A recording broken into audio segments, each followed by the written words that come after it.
Hello friends, welcome to Defence Matrix. तो जैसा कि कल हमने डिस्कस किया था कि कैसे लॉन्ग रेंज की BVR मिसाइल सब बन रही हैं, जो एयरक्राफ्ट इनको फायर कर रहा है उनकी फायर कंट्रोल रडार की रेंज से भी ज़्यादा दूर मारक क्षमता वाली है। हमने डिस्कस किया था कि कैसे ये गाइड करी जाती हैं इतनी लॉन्ग रेंज में एवैक्स के थ्रू, कैसे मॉडर्न डेटा लिंक इसमें सपोर्ट करता है, और हमने समझने की कोशिश करी थी कि कैसे ये एक्चुअल में फंक्शन करती हैं। इसी से रिलेटेड एक अपडेट जो है निकल कर सामने आया है, एक अच्छा कोइंसिडेंस है। तो हमने डिस्कस किया था कि कैसे यूएस द्वारा अपने एवैक्स का इस्तेमाल करते हुए लॉन्ग रेंज एमरैम के डी वेरिएंट्स को गाइड किया जाता है टारगेट की तरफ। यहाँ पर हमने एक्सप्लेन किया था इनके NIFC-CA को, यानी कि naval integrated fire control counter air को, जहाँ पर चाहे मिसाइल इनके डिस्ट्रॉयर्स लॉन्च करें जो कि सरफेस टू एयर है, चाहे इनके दूसरे fighter platform air to air missile launch करें, इनका एवैक्स टारगेट तक इन्हें गाइड कर सकता है। नेवी यहाँ पर खासकर यूएस नेवी जो है ये कोलैबोरेटिव एंगेजमेंट को इनिशिएट कर रही है और लॉन्ग रेंज इंटरसेप्शन पर काम कर रही है, मेनली क्योंकि अगर कल को चाइना को फेस करना पड़ता है तो यूएस नेवी पहली होगी जो कि फेस करेगी। तो जो नया अपडेट है वो ये है कि इनके FA-18 सुपर हॉर्नेट देखे गए हैं AIM-260 JTAM मिसाइल के साथ, यानी कि जॉइंट एडवांस टैक्टिकल मिसाइल। तो ये एक काफ़ी सीक्रेटिव मिसाइल थी, इस पर काम बहुत पहले से चल रहा है, लेकिन इसकी कॉन्फ़िगरेशन कभी दिखाई नहीं दी।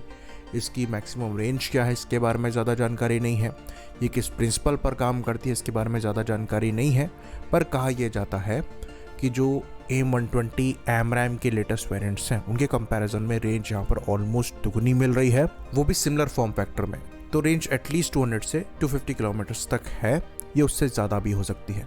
बेसिकली ये चाइनीज़ PL-15 और PL-16 मिसाइल के राइवल के तौर पर बनाई जा रही है, और यूएस नेवी ने अकेले ये मिसाइल इंट्रोड्यूस नहीं कराई है। इवन बड़ी AIM-174B गनस्लिंगर मिसाइल भी यूएस नेवी द्वारा FA-18 हॉर्नेट से इस्तेमाल करते हुए देखी गई है, जो कि इनके surface to air missile SM-6 का एयर टू एयर वेरिएंट है, जिसके लिए कहा जाता है कि रेंज 250 से 400 किलोमीटर्स तक हो सकती है।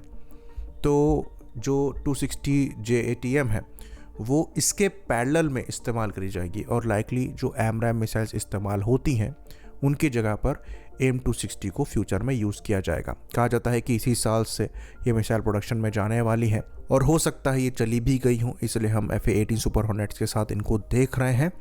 तो जो मानकर चला जाता था कि लॉन्ग रेंज BVR मिसाइल में चाइना जो है यूएस को बीट कर रहा है, ये मिथ जो है यूएस ने 2 साल के अंदर अंदर तोड़ी है। 2 extreme long range BVR missiles को इंट्रोड्यूस कराकर, और खाली मिसाइल से इंट्रोड्यूस नहीं कराई हैं बल्कि इन्होंने उनको एक्चुअल कॉम्बैट में यूज़ करने के लिए तरीके भी इंट्रोड्यूस कराए हैं, जो कि हमने कल काफ़ी डिटेल में डिस्कस किया था कि किस तरीके से कोलैबोरेटिव एंगेजमेंट पूरी यूएस नेवी जो है करने में सक्षम है। तो AIM-260 JATM जो है ये यूएस के बाद सबसे पहले ऑस्ट्रेलिया द्वारा इस्तेमाल करी जाएगी। तो जो एमरैम के अर्लियर वेरिएंट्स हैं डी वेरिएंट्स से पहले, वो सारे ये मिसाइल से रिप्लेस करेंगी। डी वेरिएंट्स अभी भी इस्तेमाल किए जाएंगे क्योंकि वहाँ पर भी रेंज आपको 160 से 190 किलोमीटर्स के आसपास के मिल जाती है। तो वो एक कॉस्ट इफेक्टिव सॉल्यूशन है BVR कॉम्बैट के लिए, जो कि शॉर्ट से मीडियम रेंज में यूएस द्वारा इस्तेमाल किया जाएगा। वहीं पर JATM जो है ये लॉन्ग रेंज के लिए है, और उसके बाद जो AIM-174B है ये एक्सट्रीम लॉन्ग रेंजेस के लिए है। तो यही फ्यूचर है, इसलिए यहाँ पर जो अस्त्र मार्क 2 मिसाइल की डिमांड करी जा रही है, रेंज एक्सटेंशन की मांग करी जा रही है अस्त्र मार्क 2 के साथ, ये क्रूशल हो जाती है। 200 से 240 किलोमीटर्स की रेंज में इंटरसेप्ट करने वाली मिसाइल्स आपको चाहिए ही चाहिए, उसके बाद इसके बियॉन्ड भी आपको चाहिए।